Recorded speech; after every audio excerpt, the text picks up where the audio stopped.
Good evening, friends. I welcome all our students, especially for the students of International Relations, both for the BDP as well as Master Degree program. Today's discussion is on globalization, issues and opportunities. As you are aware that already this program is sent to you through our brochure, and all students sitting in the different centers and watching our program, my submission is that you ask questions during course of our discussion. At any stage you feel that you have doubt on certain points, you're most welcome to ask questions. The most important thing is that today on the globalization issues and opportunities, we are going to discuss. This is a very vast subject, but today we are going to focus our discussion mainly on issues of economic globalization, and with a focus on more emphasis on social and technological, and other very important issue which has dominated in the process of globalization in the post-Cold War, security. To discuss some of these very important issues, today we have a very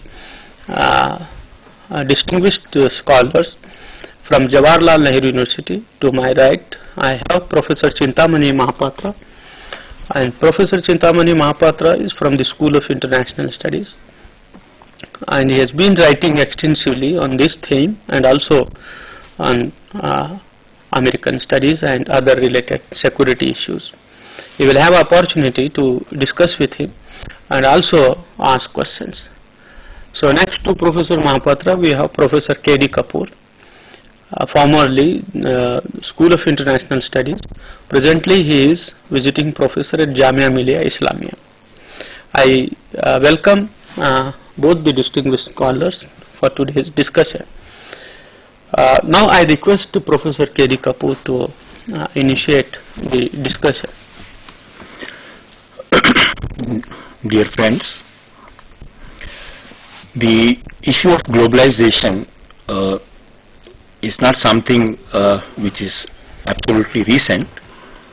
It goes back to the 15th century, but then the contemporary globalization, we can say it virtually started somewhere in the 70s, then 80s, and picked up in the 90s. It has various dimensions, but we will focus primarily on economic dimensions of globalization. Globalization in economic sense means integration of the global economies in terms of capital, goods, services, personnel, movement of persons, transfer of technology, in a way that the whole world can interact at the economic level. It is out of that we find that since 90s the globalization has picked up because of various factors, and there are certain issues which have been highlighted. For instance, we can say a very important issue relates to the changing nature of the state in the globalization, because if the globalization is to be carried forward, it is to be carried forward by the state. State no more is a passive spectator, rather it has a role which is proactive in nature and it helps the state in liberalization, privatization, and it acts in the interest of the market forces. That's one issue which has been debated. Consequently, we find that the result is that the state has abandoned some of its roles, which we say that the public services, or its role as promoter of public welfare. That's one area which needs to be studied, that what is the role of the state in the present day globalization.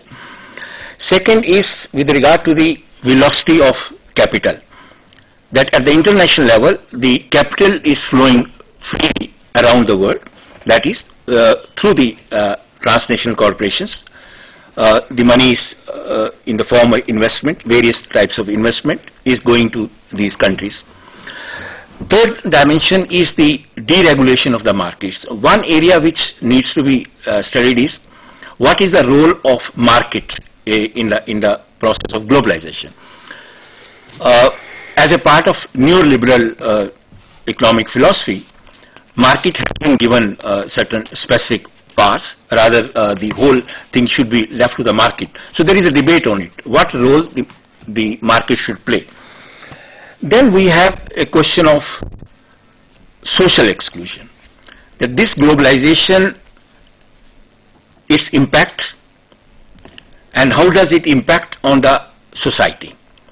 Because in the process, many sections of society get excluded. So the debate is around that globalization should be not socially exclusive, but it should be socially inclusive. So that issue has also been taken up. Equally important is the question of transnational corporations, which are going to play a very important role in the whole process of globalization. In addition to that, we can say what will be the impact of globalization on various societies, particularly on the developing countries. On the developing countries, one can say that probably many of these developing countries are further on the periphery because they are not in the mainstream. Then we have certain problems with the globalization which have been identified. For instance, what has been the impact of globalization on the economies of the rich countries and the economies of the poor country. One area we can identify is the growing inequality within the states, that is between the rich states and the poor states. If we look at the figures in terms of the richness of the people, we can say that as a part of the present process of globalization, the global inequality has grown very fast, and if we look at the world income, we can say the richest 20% of the world virtually control 83% of the world income. Next 20% control 11.3%. Next 20% control 2.3%. The fourth segment of 20% control 1.9%, and the poorest 20% control only 1.4%. So if we look at the global level, the disparity is very sharp, the inequality is very sharp. That's one area which is being debated. At the same time, there is inequality within the societies also, that is within the states, the ratio between the rich and the poor is growing fast. The disparity is very sharp, particularly in the developing countries, consequent to the. Another dimension which globalization must address is the area of environment. The impact of globalization on environment. It's a very interesting area, and the relationship between the development and the environmental protection is important, because globalization believes in expansion of trade, whereas the ideological environmentalists right from the 60s onwards, they are in favor of controlling or restricting the expansion of the global trade. These are the areas which needs further expansion, and I think I'll stop here and leave it to my friends to comment on some of these areas. It's wonderful to know some very important points, Professor Mahapatra. Professor Kapoor, he raised a number of issues such as like changing nature of state. I mean, in the era of globalization, with the the new technologies coming in, especially the ICT, information communication technologies, and today the business, and also every aspect of the decision making at the not only regional, the international level conducted is through the means of ICT. As a result of it, now the role of the state is also changing, because largely the society has become technology governed. If I am not wrong, I think what in the era of liberalization and privatization, with respect to the capital flow and the role of the faster the role that the TNCs are playing at the international level, gradually in the first the point what Professor Kapoor said is that the sovereignty of the state is also gradually eroding, and the capital has become a very dominating feature. And at the same time, the role of TNCs is growing, not only confined to just particular region, but they have moved globally, nook and corner of the world.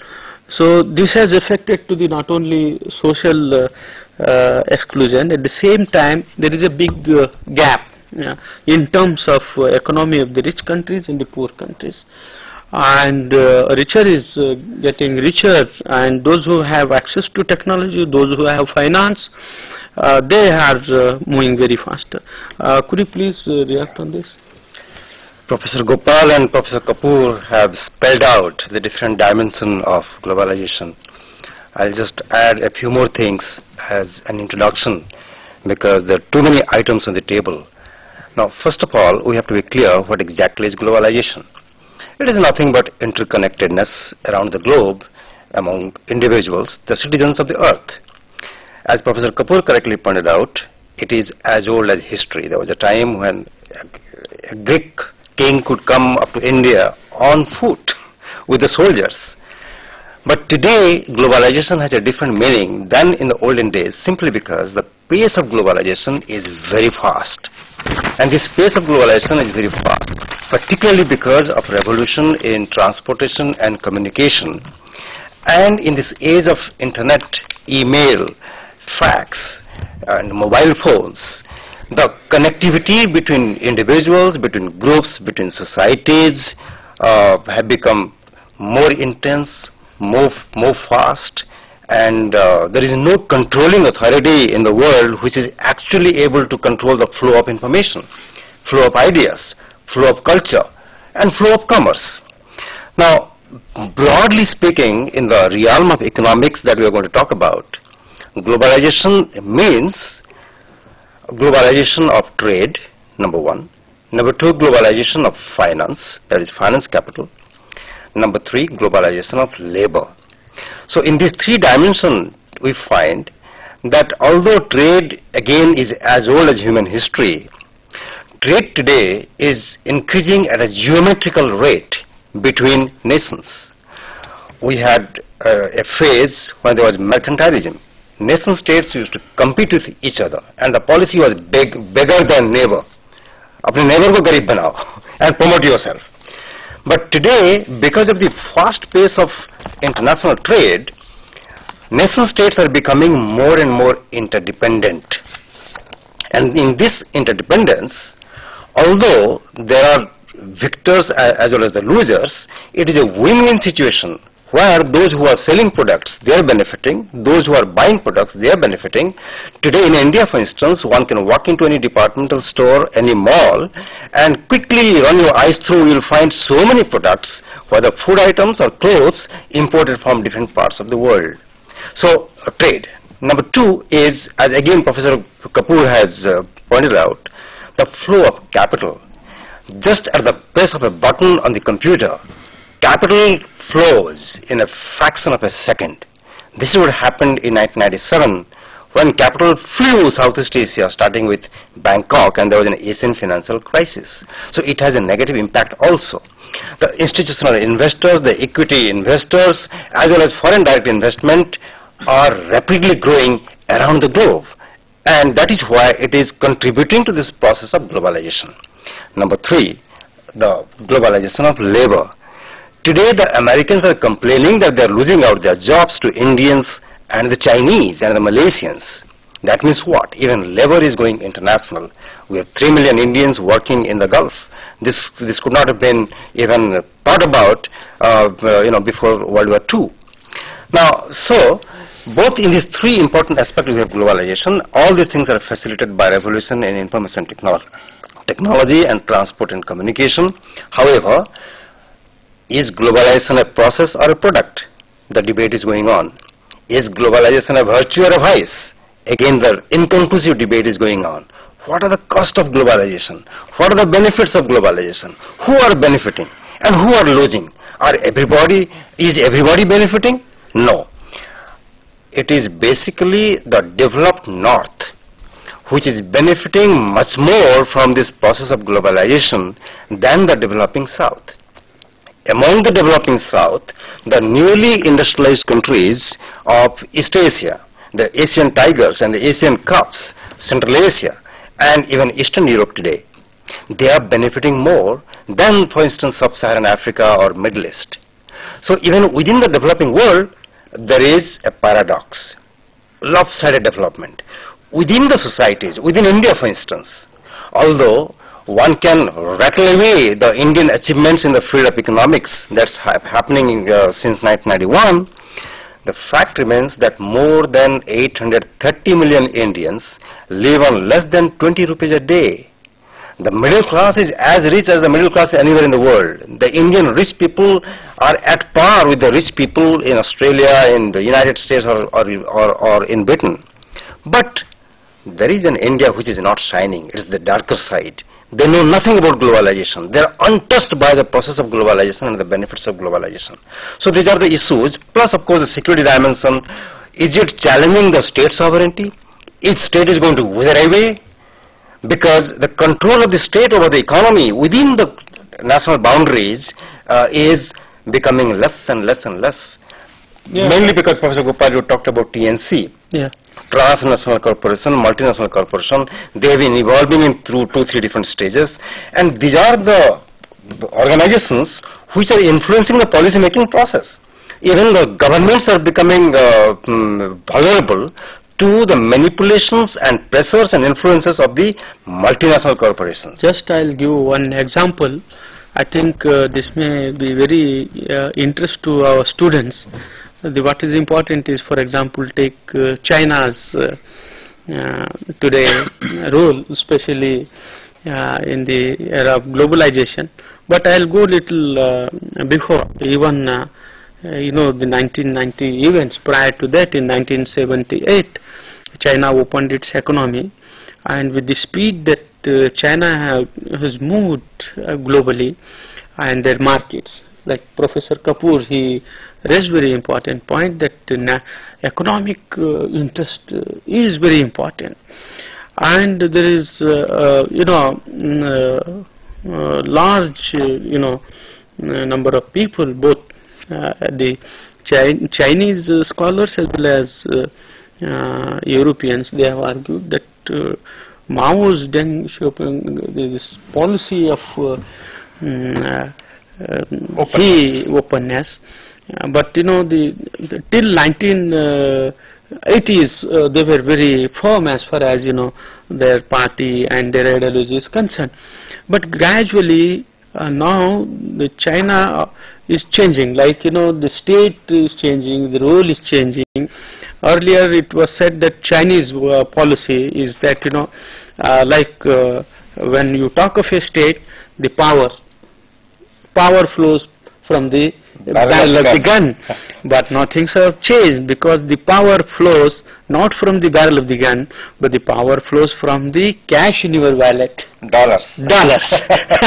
So they are very swiftly have moved in terms of meeting their national interests. They have to keep their the population raising standard, and also moving internationally. I think much more in the era of globalization than what we had seen during Mao's economic reforms as well as cultural revolution. But today it is also very important to know that with the ICT and the changes they have come in with the speed, though most of these ASEAN countries by the beginning of 90s, economically they got crashed, but with the flow of technology, flow of the capital, once again they are able to recover economically. Similarly, we have seen as far as our case is concerned, India, for example, the capital flow in the late 80s, in the 90s was practically nil, because we have to depend on our own domestic resources.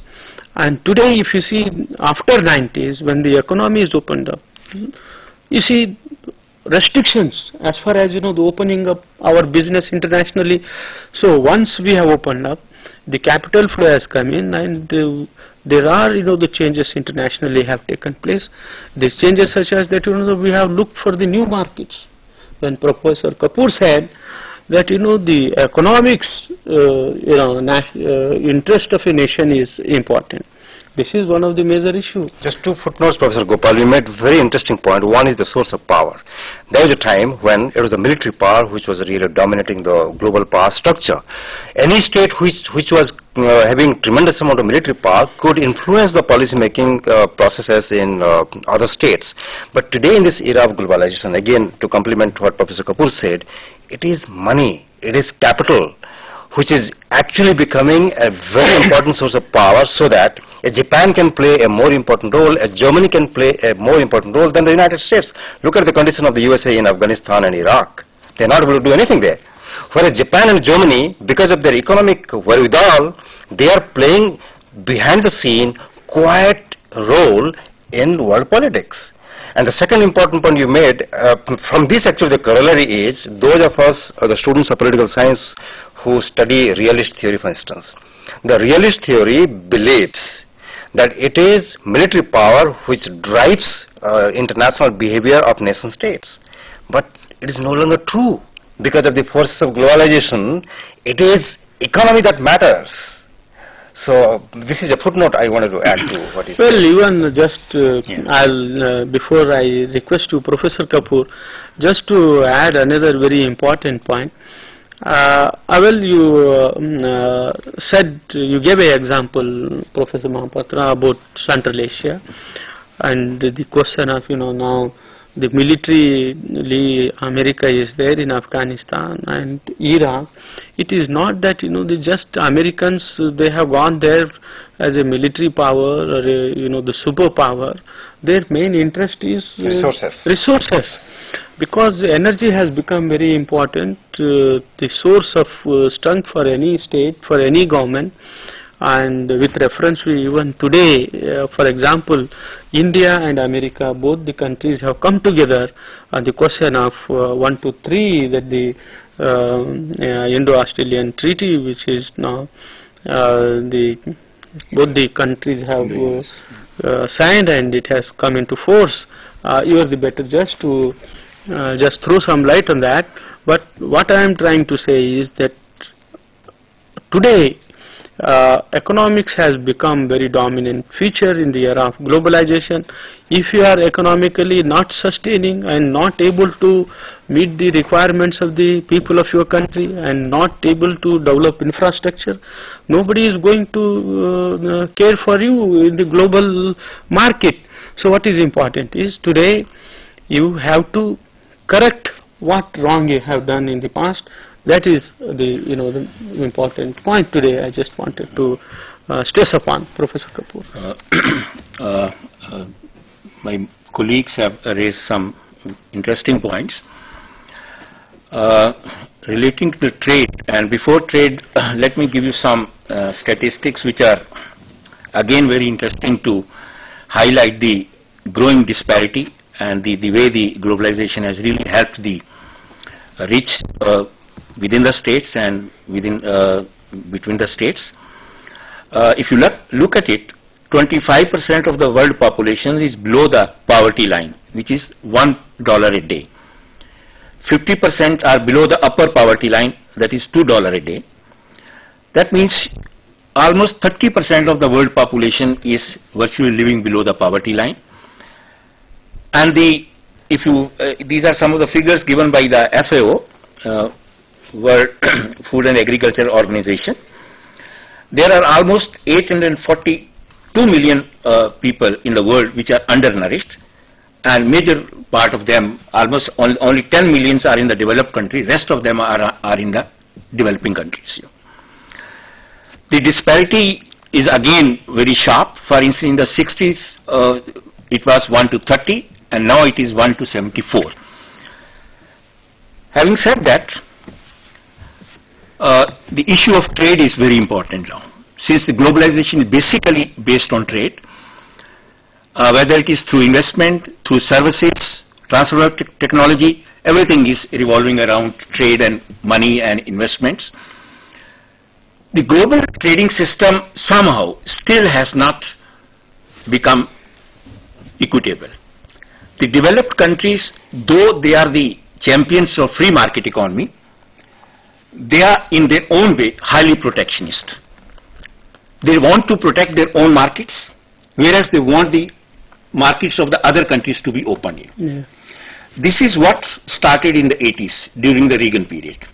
He wanted the global markets to be open, and through certain laws he saw to it, either through coercive diplomacy like Super 301, Omnibus Trade and Competitive Act, or bilaterally, multilaterally, unilaterally, he was trying to open the global market, and he succeeded in that.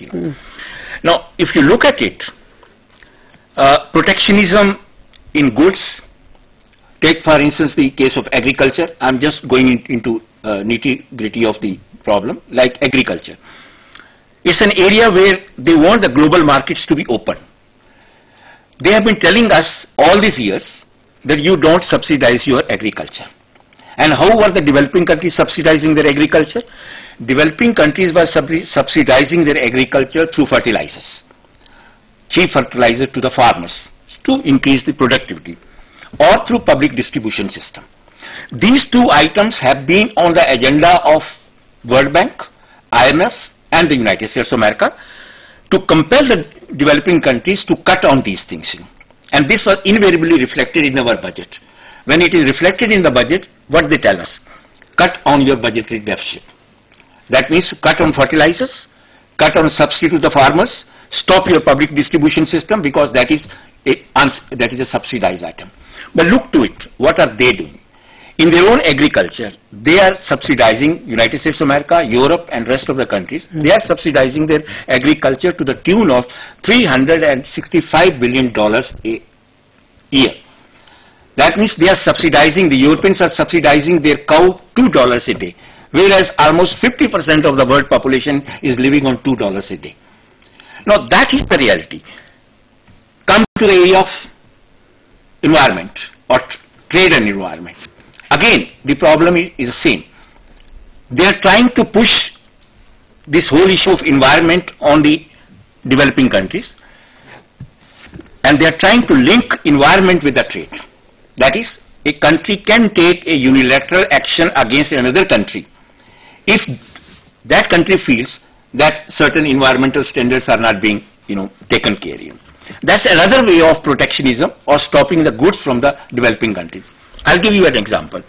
Like, and there the WTO is coming to the help of the developed countries. Like, take the case of turtle shrimp case 2, which was the WTO appellate body gave the verdict in 2001.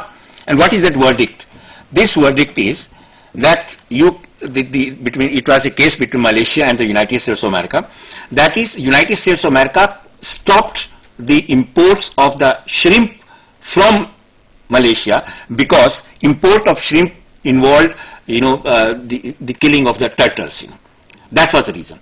And the appellate body has upheld this case. That is, United States of America is within its legal rights to stop the import of shrimp if there are no turtle exclusion nets for that.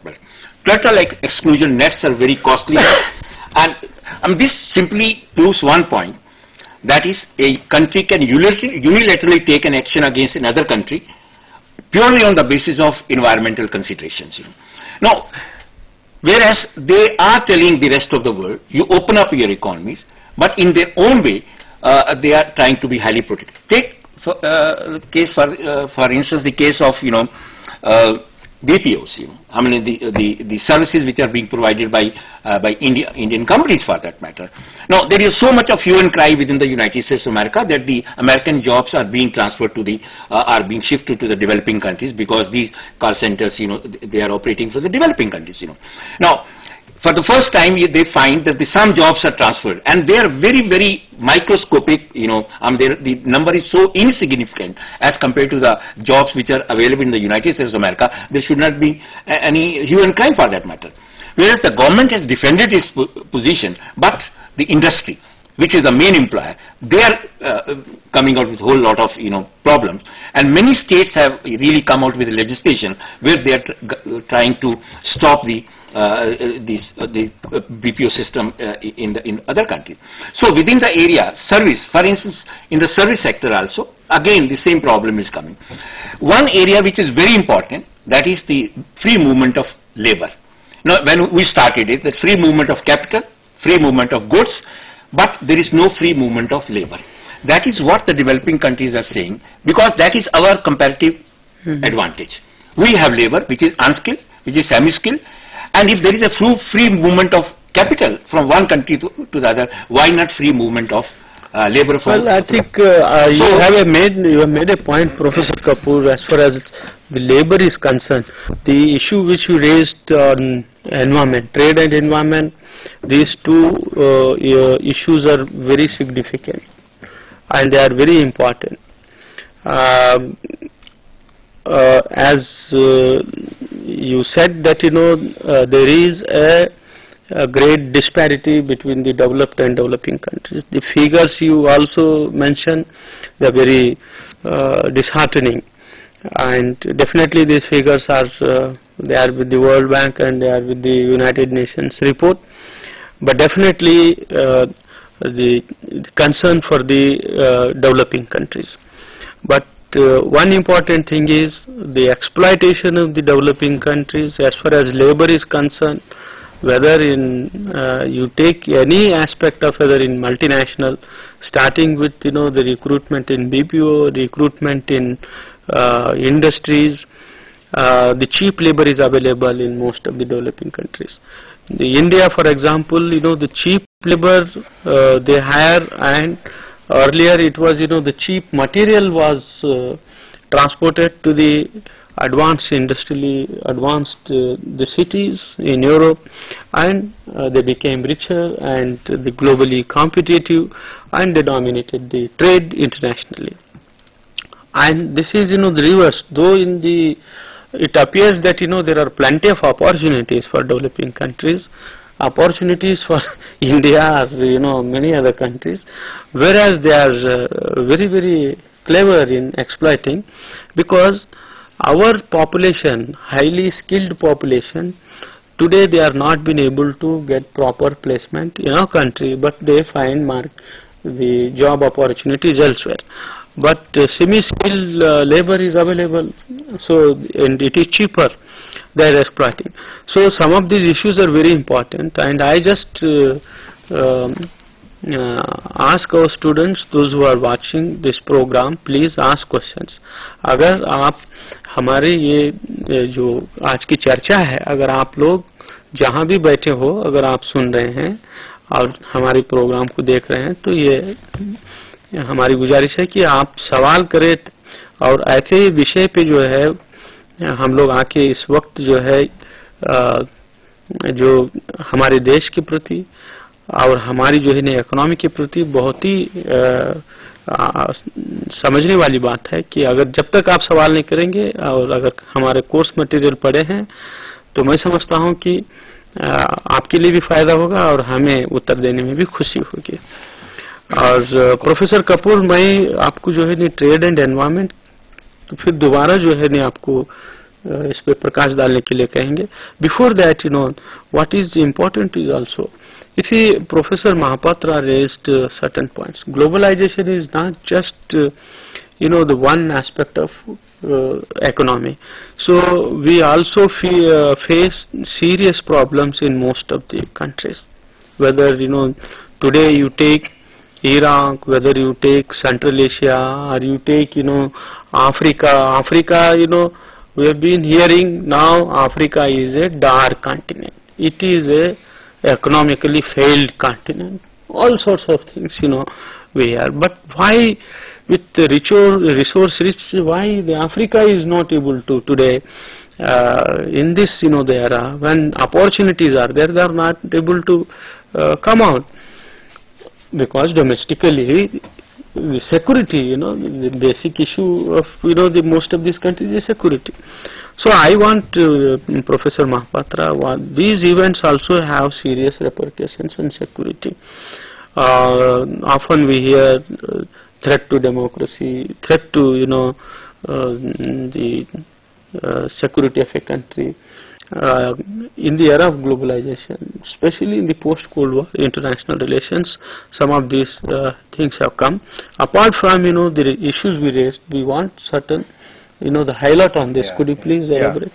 Let me put something in perspective. Both Professor Kapoor and Professor Gopal have actually beautifully articulated some of the seamy side of life because of globalization, the problem areas, how the developed North is still dictating terms to the developing South. Less than 2% of the Americans are producing adequate amount of agricultural product for their own society and selling it abroad. And they are getting huge amount of subsidies. Whereas for a country like India, it is a matter of social justice, where more than 70% of the people are tilling the land for their livelihood. If the government would not give any kind of subsidy, they would die. In any case, they are dying. They are committing suicide in some parts of India. So one is the problem of social justice because of globalization. Number two, while capital flow is increasing, while trade is increasing, unemployment and underemployment across the globe is rising. This is disturbing. And when Professor Gopal is raising the question why Africa is not developing despite the resources, there are 2-3 reasons, very important reasons. Number one, on the one hand, the multinational corporations, because of their capital and technology, are able to exploit the resources where they are maximizing their profit, but the people who own the resources are not getting adequately in return. Number two, because of the forces of technology, both human resources and natural resources are gradually loosening their importance. Technology is taking over, right? So this is another problem of globalization. Number three, in matters of information, the debate, who is setting the debate, who is setting the agenda? It is the media. It is the media. In the 1980s, the developing countries were making noises about establishing a new world information order. Today, nobody talks about it. But the fact remains that while the number of media outlets is expanding geometrically, the number of entities which are controlling this flow of information is extremely limited. Even within the United States, there are 25,000 media outlets. But only 23 corporations control 80% of this information within the United States. And globally, same is the story. These are the guys who are setting the agenda, who are proposing things, seconding them, and promoting ideas and culture. This is another danger for developing societies because they know what some people sitting elsewhere want them to know. Control of information. Next. Another important aspect we should never forget when we talk about globalization, because it has both an economic as well as security dimension. Drugs trafficking. It is more than $400 billion economy. More than $400 billion economy annually. Drugs, the drugs production in areas east and west of India, the Southwest Asia and the Southeast Asia, the Golden Triangle, Golden Crescent, and the Andes. Now these guys are influencing policy making. They are influencing the economy, and they are corrupting the youth. And the forces of globalization, that is transportation, communication, etc., making it easy for them to do it. Next, terrorism. Today's terrorist is no longer localized terrorist. The international terrorist networking, the international crime syndicates, which are using all the forces and facilities of globalization to promote their cause, is truly disturbing. This is where comes, finally, the challenge to the state sovereignty. Because of the flow of capital, because of the flow of information, because of internet, national boundaries. Flow of illegal capital of $400 billion of trade. Private people today, every day, they handle $2 trillion of currencies arbitrage. They buy currency which is losing in value and then go and sell it somewhere else. Quickly, Arbitrage. Professor Kapoor, you want to add one? No, just one last point that I want to say, that in this, on the one hand, you have the forces of economic globalization making the national boundaries irrelevant. Yeah.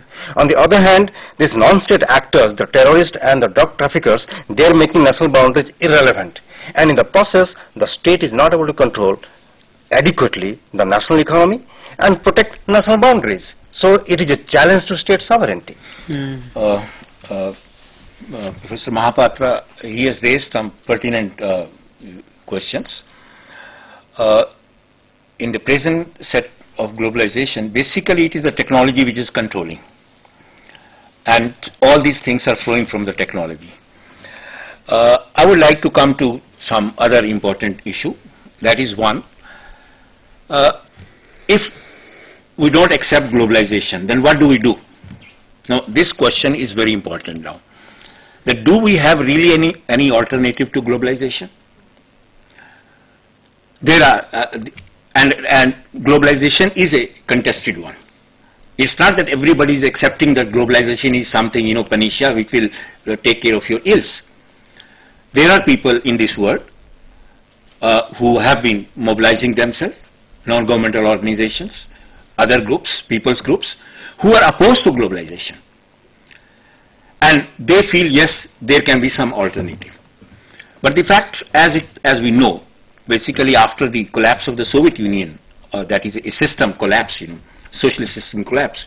Now, this whole idea is now that there is no alternative. That is, globalization is the only alternative. The groups which are against, the globalization, yes, they say there are plenty of alternatives. And this we have seen through the World Social Forums in the Seattle.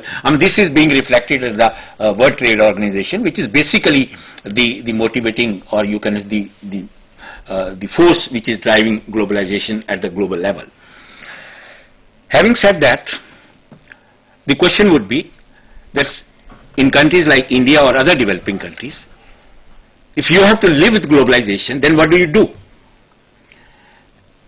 What type of development strategies countries like India or developing countries should adopt so that they can take the maximum benefits out of this globalization? It is there the role of the state comes in. State has to evolve policies which are socially inclusive, which are distributive justice based, which they see to it that the poor people get. The employment generating strategies should be where the unskilled, semi-skilled, poor people are taken into account, rather than just adopting what the neoliberal economic system. So the question is that what type of strategies developing countries should adopt? I'll just interrupt you here, Professor Kapoor. See, friends, we have discussed both as far as the issue of globalization is concerned, the issues, a number of issues, economic issues, social issues and technical issues. And also we have discussed certain, what are the opportunities. A number of things they are also affecting to not only to the developing countries, at the same time has damaged the economy, at the same time they also have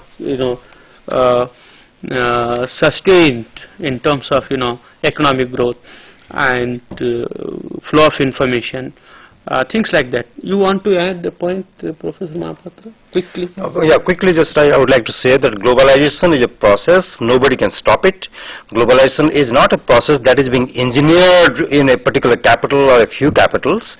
It is all pervasive, and I agree with Professor Kapoor when he says that it is the nation state, it is the political leadership which has to understand this process better and try its best to provide social justice to people, so there is equity, there is equitability within the nation state. Yeah.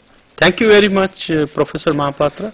We are now at the end of this program, and I thank especially for the very valuable contribution that Professor Mahapatra gave for this program, and also I thank Professor Kapoor for giving his valuable time to contribute.